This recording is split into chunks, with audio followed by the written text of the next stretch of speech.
The New Mutants' role in Inferno is done. Normally, this is where I would do an episode closing things out. I would explore the themes of the story, the characters, and how well the story was told, or how it had failed in its attempts. But the story of Inferno isn't just Illyana's story, so discussing its impact on her and the New Mutants now would be doing it a bit of a disservice. There's still a whole other half of the story left to explore. That is the story of Madelyne Pryor. My name is Ben, and this is Comic Book Breakdown episode 24.6 of the X-Men's Inferno crossover, Made to Suffer.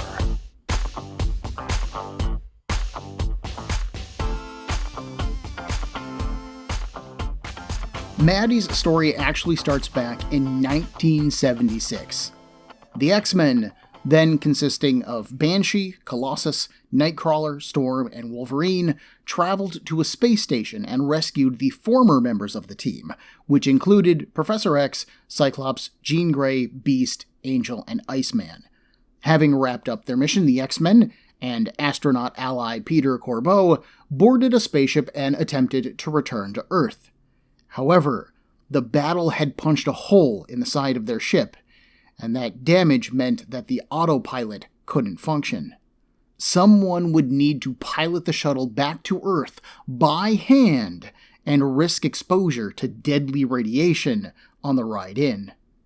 Jean absorbs the knowledge of how to pilot the ship from Corbeau thanks to her telepathy, and she volunteers to do it. She knocks out Cyclops, who loves her and tries to talk her out of it, and then they leave. Using her telekinesis, Jean does her best to shield the ship as radiation pours in, and she screams. The shuttle lands in Jamaica Bay, near the JFK airport in New York. The X-Men, and Corbeau, survive readily. But what about Jean? There's a pause, and dread sets in. Then the water starts to roil, and Jean erupts forth, clad in a new green and yellow costume. Jean now calls herself Phoenix, and sports greatly increased telepathic and telekinetic powers. Over time, the X-Men go on to confront the Hellfire Club, a group of rich mutants who use their powers and money to influence the Cold War between humanity and mutants. Hoping to add the powerful and beautiful Jean Grey to their ranks, Jason Wyngarde, better known as Mastermind, essentially brainwashes her. Mastermind is capable of projecting life-like illusions, real enough that not even a telepath like Jean suspected that they were fakes. Encouraged to use her powers, Jean gives in to her darkest desires and becomes the Dark Phoenix, a voracious avatar of death. In a fit of cosmic hunger, the Dark Phoenix flies off into space and burns an alien world to the ground, absorbing its energies as the planet cracks and crumbles and disappears. She is then attacked by a spacecraft belonging to the alien race called the Shi'ar. Dark Phoenix easily shrugs off their attacks and then returns to Earth, and she's getting hungry again.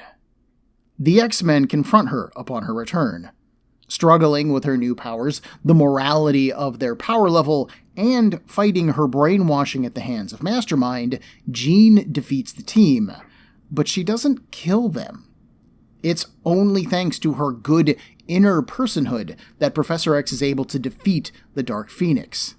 He binds her power, and it looks like the danger has passed. It looks like the X-Men have saved one of their oldest and dearest friends. But the Shi'ar recognized the Phoenix from their own mythology. It wasn't just Jean's dark side, nor was it just the result of Mastermind's manipulations. It is a sentient, cosmic force, a power and being all unto itself. When the Phoenix felt Jean's suffering and love as she was piloting that space shuttle, it was touched by her sacrifice. In a split second, in a little moment of time, it offered Jean a deal. It would give her the power necessary to save her friends, but it would also bond with her. It wanted to experience those human emotions that drove Jean to risk death for her friends. When it did experience those emotions, they were too much for her to handle, and after the manipulations of Mastermind, those emotions ultimately drove the Phoenix mad.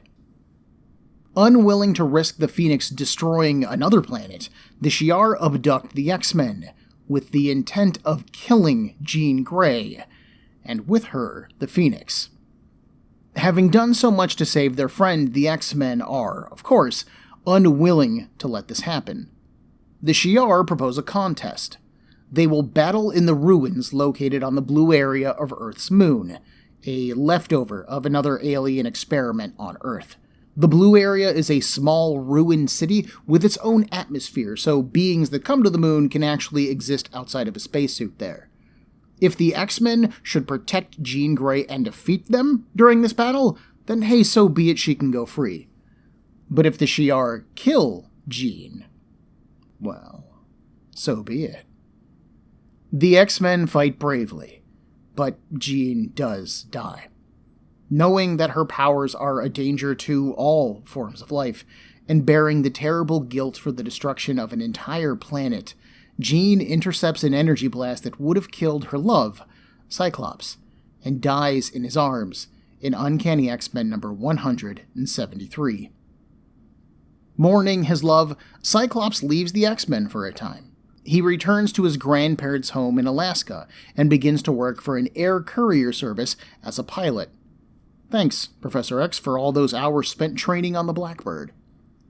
There, he meets a new red-headed woman, and so yes, Scott definitely has a type, whose name is Madelyne Pryor. I am probably going to go back and forth between Madelyne and Madelyne. Take your pick, I don't really care what you want to call her. She immediately reminds Scott of Jean, and, after some time together, the two of them do start dating. There are a variety of shenanigans in the meantime. There's some drama and some superheroics, but they stay together throughout all of it. This eventually leads to a marriage in Uncanny X-Men issue 175, and a planned happily ever after for Scott Summers. One of the things that then-author Chris Claremont was really big on was having an ever-evolving team of X-Men. Characters would come and go from the book regularly. He felt that Scott's story had reached a pretty solid ending. Jean Grey was dead, his old friends had scattered to the superhero winds, Beast to the Avengers, Angel and Iceman to the Champions, and Storm was a more than competent leader for the X-Men. They didn't need him. It was time for Cyclops to settle down and just be happy. Scott and Maddie got married, and eventually Madelyne got pregnant. During this period, for various reasons, Scott would return to the X-Men, though. After Madelyne gave birth to a beautiful little boy that they named Nathan, she confided in Storm that she was worried about her relationship. Scott seemed more devoted to the X-Men than to her and her son. She literally gave birth by herself at the X-Mansion while Scott was off doing X-Men stuff. Storm, who had lost her powers at this point and was learning to cope with what her life looked like now, challenged Scott to a fight for leadership of the X-Men. It was a fight that Storm won, freeing Scott to focus on his family. Despite losing leadership of the X-Men to Storm, though, Scott only grew more distant after the couple moved back to Alaska. Madelyne felt like the only reason that he was with her at all was because the X-Men sorta kicked him out, which means that he would still have chosen that life over a life with her and their son. Plus, there was still that resemblance to Jean Grey in the back of everyone's minds, and pretty much everybody had commented on it at one point or another.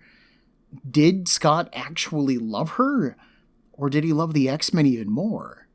Even worse, did he only love Madelyne because she reminded him of Jean?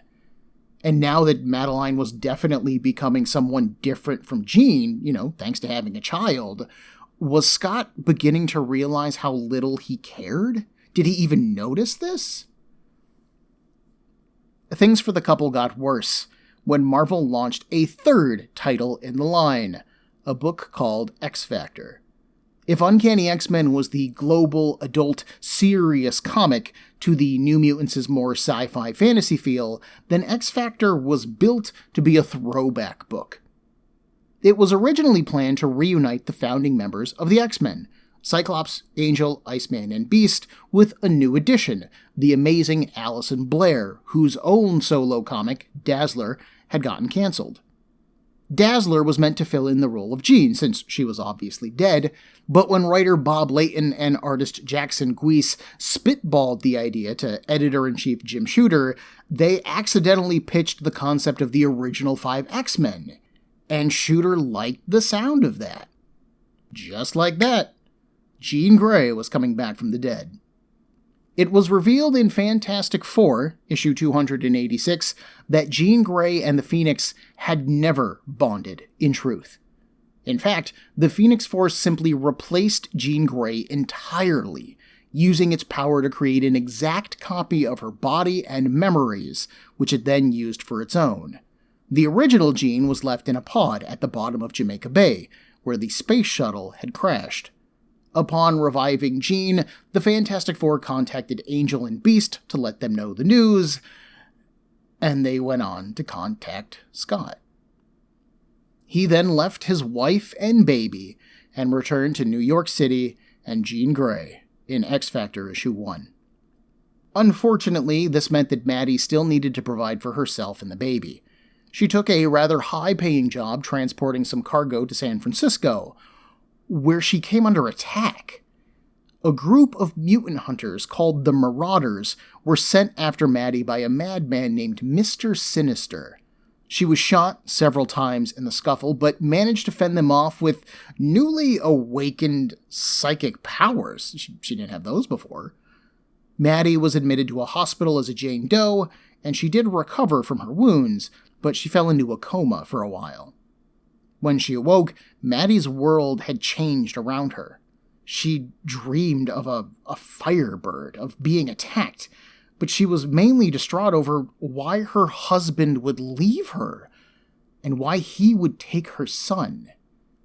Additionally, to her horror, all records of Madelyne's life had been destroyed. She was a living ghost, it seemed. The hospital could find no record of her ever having existed. No birth records, no fingerprints, no marriage license, no nothing. So Maddie called the X-Men, which now consisted of Storm, who still did not have powers, Wolverine, Colossus, Rogue, Psylocke, Dazzler, who Claremont had scooped up since X Factor didn't use her, Havoc, and Longshot. They came to San Francisco and defended Madelyne from another assault by the Marauders. With nowhere else to turn, Maddie ended up staying with this team, and she finds a friendship forming with Havoc, who is actually Scott's younger brother, Alex Summers. On Scott's end of things, he actually returned to Alaska in order to patch things up with Maddie after getting chewed out by Jean in X Factor issue 13. But when Scott arrived there, the house is up for sale, and all traces of Madelyne and the baby are gone. Confused, distraught, and exhausted after being emotionally torn apart for weeks by the guilt of having abandoned his family, Scott unleashes his optic blasts. Yes, he does in fact damage their home in his tantrum, but in doing so, he finds a single baby rattle. His wife was real. His child was real. Whatever happened to them, they did exist, and he would find their killers. Before Scott can do anything else, though, he is attacked by a mutant-hunting sentinel, which is roughly a 2-story tall robot. This battle further destroys their house and gets the attention of the local authorities. The cops eventually investigate, find Scott, and listen to his story. And boy, do they have bad news for him. They have the badly burned body of a redhead back at the station. Mr. Sinister, the guy who sent the Marauders after Maddie before, he wants Scott to think that Maddie and the baby are dead. He wants Scott to stop looking for them. Additionally, he also wants Maddie to not know where the baby is either. Remember, she thinks that Scott took the child and just left, but he clearly does not have little baby Nathan here, so we got a mystery going on. What does Sinister want with this kid? Meanwhile, the Uncanny X-Men encounter a powerful magical being called the Adversary. If you couldn't guess by that name, he's a bad guy. The conflict between them was being recorded by a news crew in Dallas, Texas, giving Maddie a chance to confess to the camera that she loves Scott, and she encourages him to find their son. The X-Men then give their lives to stop the Adversary and die. But this is comics, so that doesn't last very long.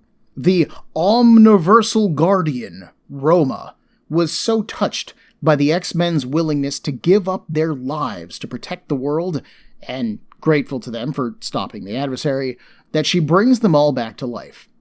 But having just died on national news, the X-Men decide that they're going to stay underground for a while. The world seemed to be getting more and more dangerous every day. After all, it used to be that they would just beat up the bad guy and the bad guy would stop doing bad guy stuff, right? But now, you've got groups like the Marauders hunting their allies and killing innocent mutants in the streets. Operating under the cloak of death would give the X-Men an edge necessary to defend the world.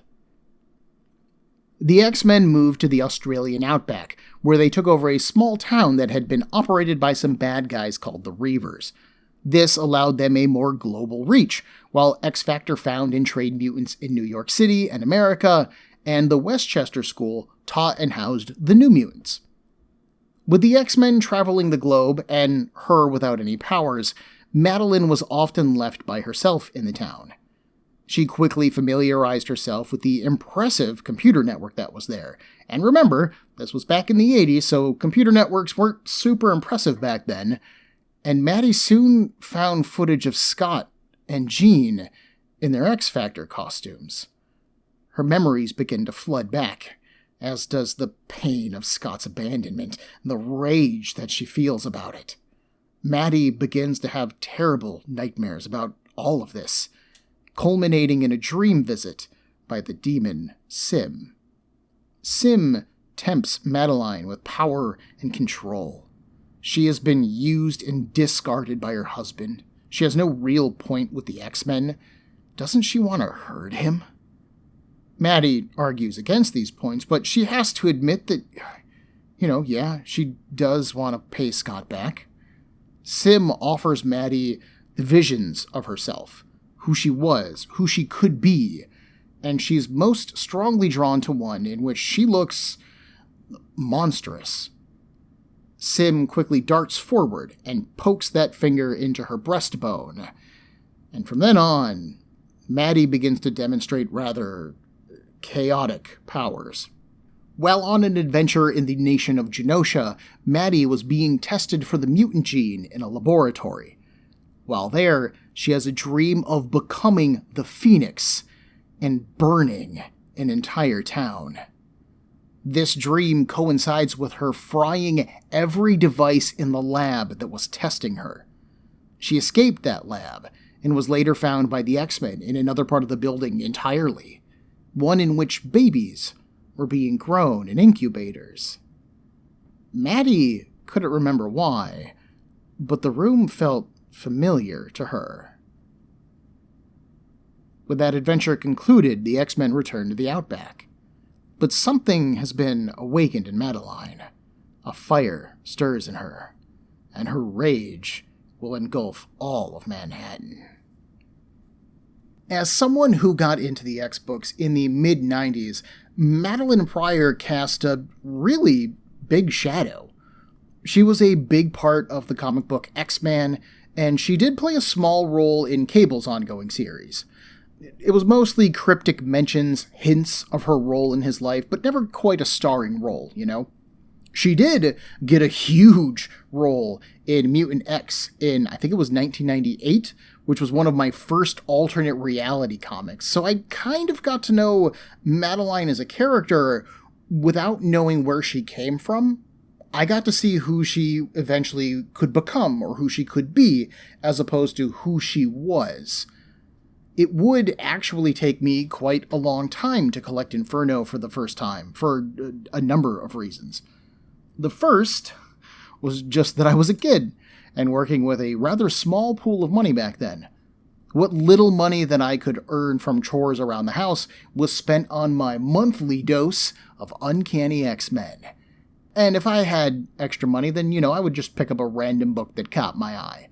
I have always been interested in trying new comic books, figuring out what I was and wasn't interested in, and I just could do it less back then.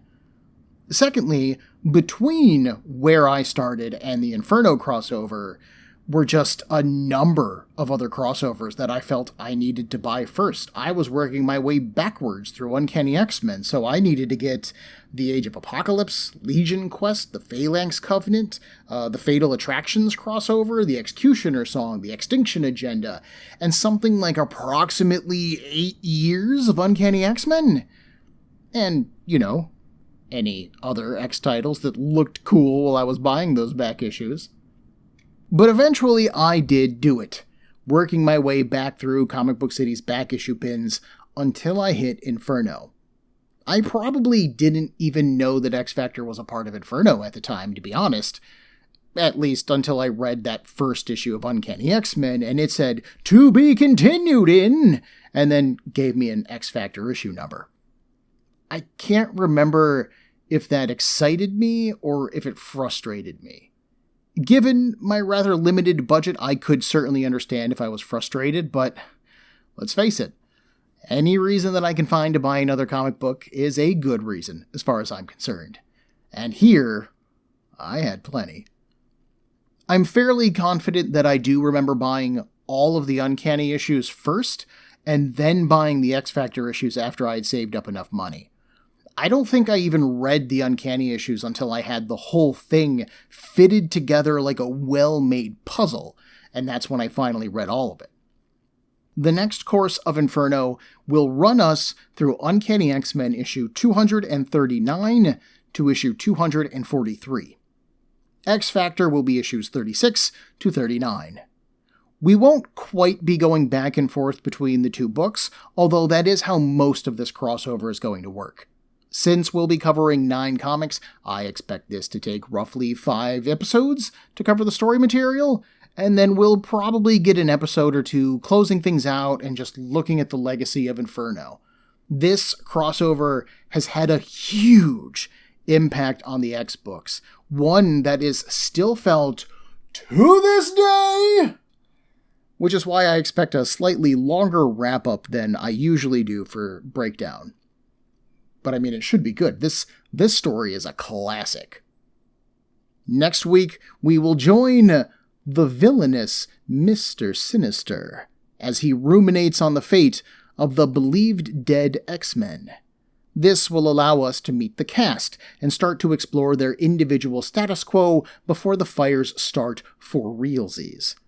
Join me in a week for Comic Book Breakdown episode 24.7 of the X-Men's Inferno crossover, Alone Together. Everyone, there are a million podcasts vying for your time and attention, and I'd like to thank you for listening to mine. If you would like to get in touch with me to share a concern, request a series, compliment me, berate me, whatever you like, send me an email at cbbreakdown@gmail.com. Otherwise, thanks for listening.